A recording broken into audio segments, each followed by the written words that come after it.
Just wanted to get on here and just share a quick testimony from the prison yesterday. It was really cool.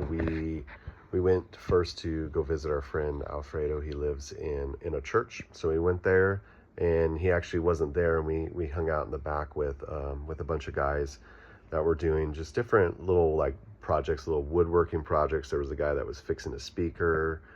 They kind of have like a little workshop back there, and we shared with many different guys. One guy in particular we shared with, his name is Samuel, and he was doing a cover for a Bible, so putting leather over a Bible to protect it, so recovering a Bible for us.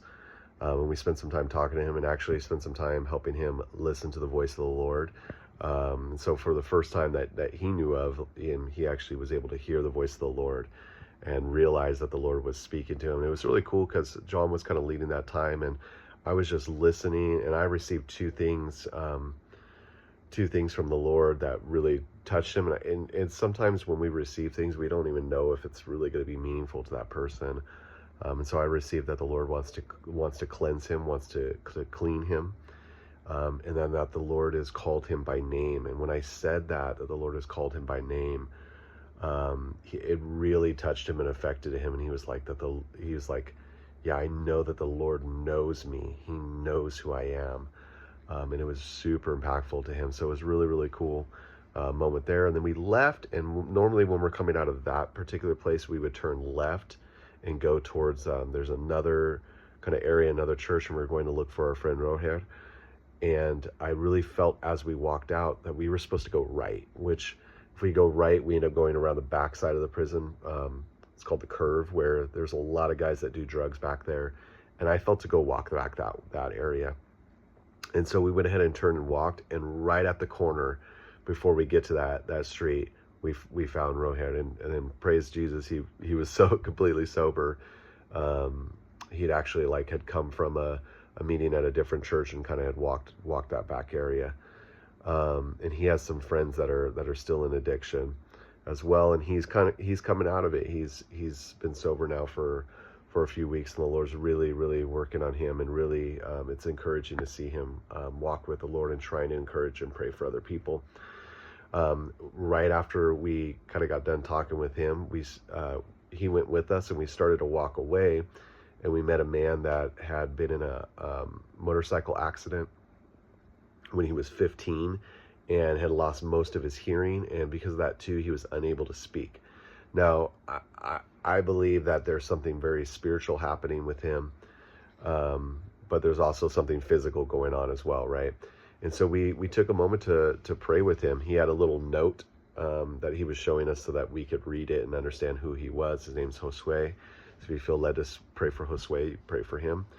And we just prayed. We just prayed that the Lord would heal him. We prayed that the Lord would encounter him. And he absolutely felt the presence of the Lord. There kind of was like this look on his face, like, oh my gosh, what is this? And he definitely was feeling the presence of the Lord. It was really beautiful.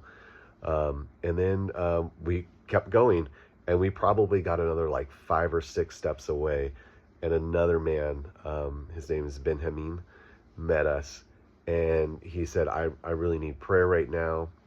And he said, I know the Lord, but I've fallen back into drugs. And John and I were there with him, and we had him pray. We had him reject and renounce the drugs and addiction and alcohol. And then we just began to pray over him and just command any spirits of addiction to leave. And obviously something began to manifest in him and began to leave. He began to receive freedom, and John had a word of knowledge that he received from the Lord about why this man was doing drugs. And it was because he felt shame and guilt for the way that he had treated his family and his kids. And that was the reason why he was going to drugs. And it totally hit home, and he just broke down. He ended up falling down on his knees, weeping and shaking and tremoring, and we just kept praying for him. And at the end, he ended up almost face down, bowed down to the Lord, just praying and thanking the Lord for helping him. It was very, very beautiful and very touching. It happened right in the middle of the street with people just walking right by us as we're casting this demon out of him. The Lord's good, and His presence was so near and dear to us as we were in the prison yesterday. And one of the last things we had to do is we got to go into the hospital there.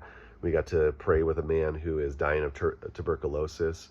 And it's bad. It's really bad, and it's super sad. He has a really fat cat, and the cat was actually laying at his feet, like sitting there with him, like not wanting to leave him. And so we were able to try to encourage him and really encourage him to get right with the Lord, to begin to repent and to get himself straight with the Lord. Because when we see people in that state, it's either miraculous healing from the Lord, or they're going to die. And we really felt to comfort him, but also to speak truth that he needs to repent.